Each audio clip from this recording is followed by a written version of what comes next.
When we look to generalize the sums of heights times widths, rectangle areas, and we use approximations like the right or the left endpoint approximations, there's a generic name for that approach, and that's called a Riemann sum. Bernard Riemann is one of the individuals who formalized a lot of these techniques in calculus. And the basic structure of a Riemann sum is, the idea is any Riemann sum has this same structure of height times width.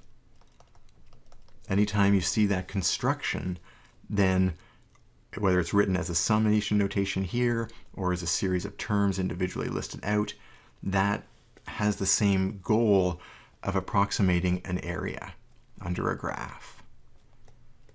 So anytime we're taking some amount times delta x and we're doing a sum of that, you're doing a Riemann sum. Now the generalization, you might be wondering about these stars, the generalization that we're interested in here is on some interval I to I plus 1. So the generic interval, we know the whole thing is going from A to B.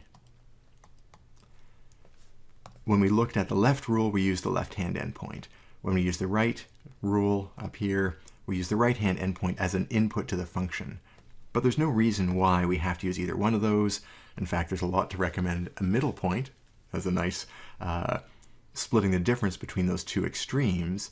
But even aside from that option, we could pick any point we liked inside this interval. The key thing to think in calculus terms is as long as the interval is small, it doesn't really matter which value we use, especially if this is getting smaller and smaller. The notation then is this sort of, I find awkward, but standard notation of x sub 1 star. And let's actually highlight, this is x sub I star here. If we talk about an interval I, then any value in that interval can be used as part of the sum. We could use the left endpoint, we could use the right endpoint, or some interior point. As long as it's in the interval we're interested in, this is the notation that captures that ability to choose different values. For the most part, we're going to stick with left and right, and maybe the middle point though. If you can take a step back from that notation, just remember what these all represent. A sum of rectangular areas with widths and heights. That's what it boils down to.